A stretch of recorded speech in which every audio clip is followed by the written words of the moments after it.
তোমার এঙ্গেজমেন্ট ঠিক থাকবে। ফেসবুক বলেনি তুমি একসঙ্গে পার ডে 10-15টা করে ভিডিও পোস্ট করো, 1000 জনকে লাইক করো। ফেসবুকের কোনো গাইডলাইনে লেখা নেই তোমাকে লাইক কমেন্ট শেয়ার করতে হবে। কিন্তু বন্ধু,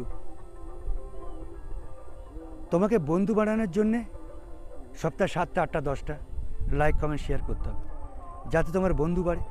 তাই সব ভিডিও নয়, তুমি যে ক্যাটাগরির ভিডিও পোস্ট করো সেই ক্যাটাগরি বেছে বেছে তুমি যদি মিউজিক ভিডিও বানাও তা মিউজিকের লাইক কমেন্ট করবে।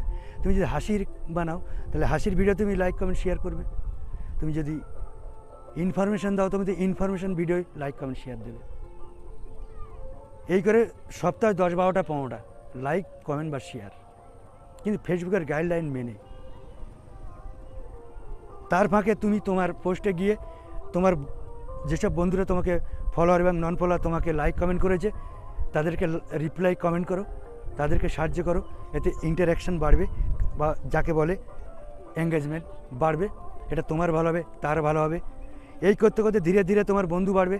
আর এর ফাঁকে তুমি যদি ফেসবুকের অ্যালগরিদমের নজরে আসতে পারো বন্ধু, একদম সঙ্গে সঙ্গে তোমার পোস্টটা নন ফলোয়ারের কাছে পাঠাবে।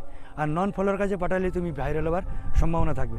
এটা আমি বলছি না, তুমি ফেসবুকে তুমি যে পোস্ট করেছো, ফটো পোস্ট করেছো, ফটোর ইনসাইডে গিয়ে দেখবে গোলাকার দেওয়া আছে। সেই গোলাকারে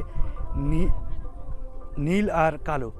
নীল হচ্ছে তোমার নিজের ফলোয়ার, আর নন ফলোয়ার হচ্ছে কালো। এইগুলো দেখবে যদি কালো তোমার বেশি হয় গোল চক্কর, তাহলে তুমি জানবে যে তোমার ভিডিওগুলো নন ফলোয়ার কাছে বেশি বেশি যাচ্ছে। তাহলে তোমার ফেসবুকের অ্যালগরিদম তোমাকে নজরে রেখেছে, তোমাকে ভাইরাল করার জন্য সাহায্য করছে। আমি তাপস বর্মন, ফার্ম গোসবা থানা, একদম জঙ্গলখানা থেকে পথ বলা প্রতীক। যদি ভালো লাগে ভিডিওটা শেয়ার করবে এবং লাইক কমেন্ট করবে, ভালো না লাগে স্কিপ করবে, নূতনদের সাহায্য করবে দেখার। নমস্কার বন্ধু, আমি তাপস বর্মন। বলো হর হর মহাদেব।